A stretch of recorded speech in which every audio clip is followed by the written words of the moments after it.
This channel does not promote any violent, harmful, or illegal activities. All content provided by this channel is meant for an educational purpose only. আগামী দিনে কি তৃণমূলে কি দেখা যাবে? না না এই এই এই কোশ্চেন যেটা বারবার হচ্ছে, এর কোনো প্রশ্নই আসছে না। আমাদের নিজস্ব দল আছে, আমি দলের একটা সর্বোচ্চ রাজ্যের পোস্টে আছি। আমি একাধিক কেস খেয়েছি। আমাদের ছেলেদের প্রায় হেডে 10,000 কেস আছে, 4 জনকে খুন করেছে। এত কিছুর পরে আমি তাদেরকে ডুবিয়ে দিতে পারি না। আমাদের ভালোবাসার মানুষ হচ্ছে আমাদের ভোটাররা, আর সর্বোপরি ভাঙড়ের মানুষের সাথে আমি বিশ্বাসঘাতকতা করতে পারবো না। ভাঙড়ের মানুষ আমাকে যে ভরসা করে সরকারের বিরুদ্ধে ভোট দিয়ে অ্যাসেম্বলি হাউসে পাঠিয়েছে, সেটা তো আমি করে যাচ্ছি। একা তো কী হয়েছে, 4 বছর তো দাঁতে দাঁত চেপে লড়াই করেছি। তো দীর্ঘ টালবাহানার পর মুখ্যমন্ত্রী ফুরফুরায়, আপনি একজন বিধায়ক হিসাবে কিভাবে দেখছেন এটাকে? দেখুন, রাজ্যের মুখ্যমন্ত্রীর বিভিন্ন জায়গায় বিভিন্ন সময় যাচ্ছেন, বিভিন্ন ধর্মস্থানে যাচ্ছেন। ফুরফুরা শিব একটা ঐতিহাসিক ধর্মস্থান। শুধুমাত্র এখানে মুসলিম সম্প্রদায়ের মানুষ আসেন এ ধরনের নয়, বিভিন্ন সম্প্রদায়ের মানুষ আসেন এবং এখান থেকে যারা আছেন পীর সাহেব পীজা, তাদের কাছ থেকে দোয়া আশীর্বাদ নিয়ে যায়। মুখ্যমন্ত্রী ইতিপূর্বে একাধিকবার এসেছেন। 2021-এর পরেই প্রথম আসবেন বলছেন। অফিসিয়ালি আজকে জানতে পারলাম যে 17 তারিখে আসতে পারে। এখানকার মানুষের অভাব অভিযোগ শুনবেন, যে কোনো জায়গায় যাচ্ছে, কিন্তু যেগুলো অভিযোগ হবে আশা করছি সেগুলোকে যাতে দ্রুত নিরসন করা যায়, তারও যাতে ব্যবস্থা করে।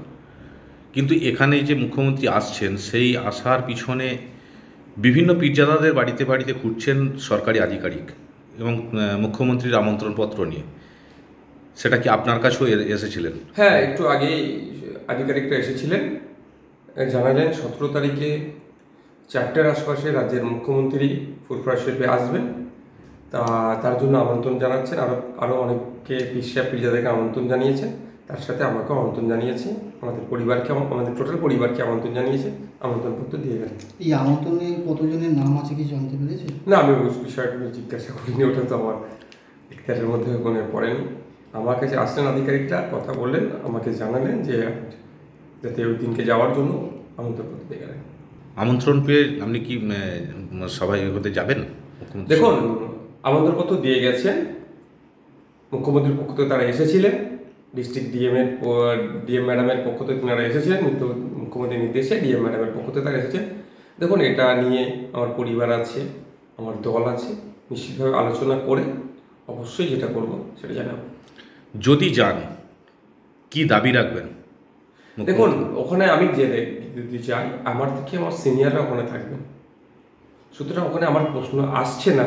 আমি কি বলবো, যেখানে আমার পীর সাহেব পীরজাদারা সিনিয়র আছেন, সেখানে আমি একজন পীরজাদা হিসাবে আমার কত খরচ করা যায় না।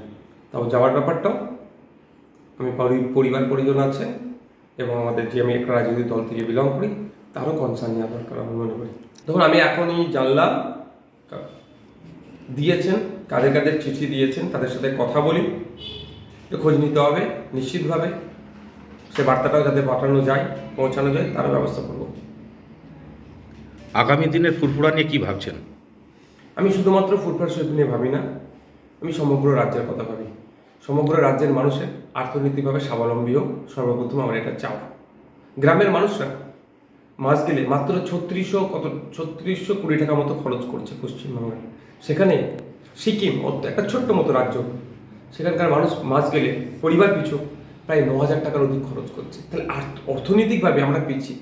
শহরের মানুষ সিকিমের মাস গেলে 13,000 টাকা পরিবার পিছু খরচ করছে, আমাদের ওয়েস্ট বেঙ্গলে 5,000 একটু বেশি। জাতীয় গড়ের থেকেও আমরা অনেক কম।